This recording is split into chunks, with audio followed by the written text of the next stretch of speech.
by the church and said, you need to go down to Sylvia's house. They're divorcing. I thought, I knew that. But they're running into each other's Cadillacs. I said, they're what? They're backing up and driving into each other's cars. I had to go see. I thought, I got to see this. Right across the street, down the road, I walked, and sure enough, they're sitting in the driveway, one of them in one Cadillac, and the other in a Cadillac, and this one would go boom, and this one would back up and go boom, and this one would back up and go boom, and they were just annihilating those Cadillacs.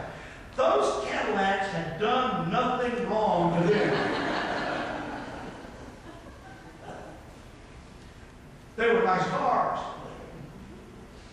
But boy, if you could look into those windshields and see the anger.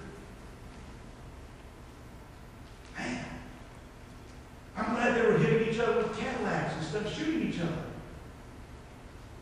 You could see the clenched teeth. You could hear the vile words. You could almost anticipate, I'm wishing I was doing this to you. Sometimes our anger pushes us to sin. The Apostle Paul says one other thing, and we'll go on to the next verse. He says, but limit your anger. Limit your anger. How does he say it? Don't let the sun go down on your anger. Proverbs says this, he who is slow to anger is better than the mighty, and he who rules his spirit than he who captures a city. I think the Apostle Paul is saying to us, you need to be in control of your anger. Anger is okay, but you need to make sure that you control it so that it doesn't become sinful. And that you also need to know that you control it, that you don't let it go on perpetually. That you shouldn't let the sun go down on your anger. So if I get mad at Justin,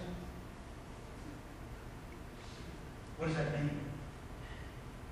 It may be that I get mad because it's a human emotion, but I'm not gonna harbor bitterness.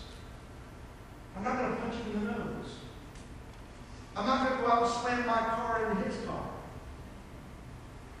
But I'm also not going to hold that anger forever and ever and ever. As a matter of fact, I need, if I'm going to follow Paul's advice, let go of that anger before the sun goes down. Before nightfall. Now, I want to understand what that means. A lot of times we let our anger be resolved by nightfall.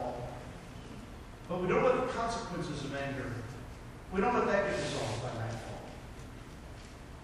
So it may not be nightfall when I'm turning over to Justin and say, you know, Justin, I got angry and I want you to forgive me, and I'm going to forgive you for what you did that caused me to get angry.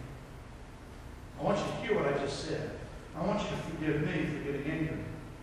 But I also want you to know that I have forgiven you for what you've done to cause me to get angry. That may be a day or so down the road. That may be after a few days when I get to the place where I need to get to verse 32 where it says, forgive one another. Now here's what I'm going to be willing to gamble on today. I'm going to be willing to say that some of you have let your anger be resolved, but you're still holding on to some of the consequences of your anger.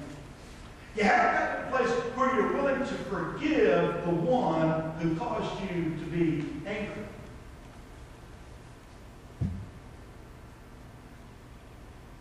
You're not angry anymore, but you haven't finished it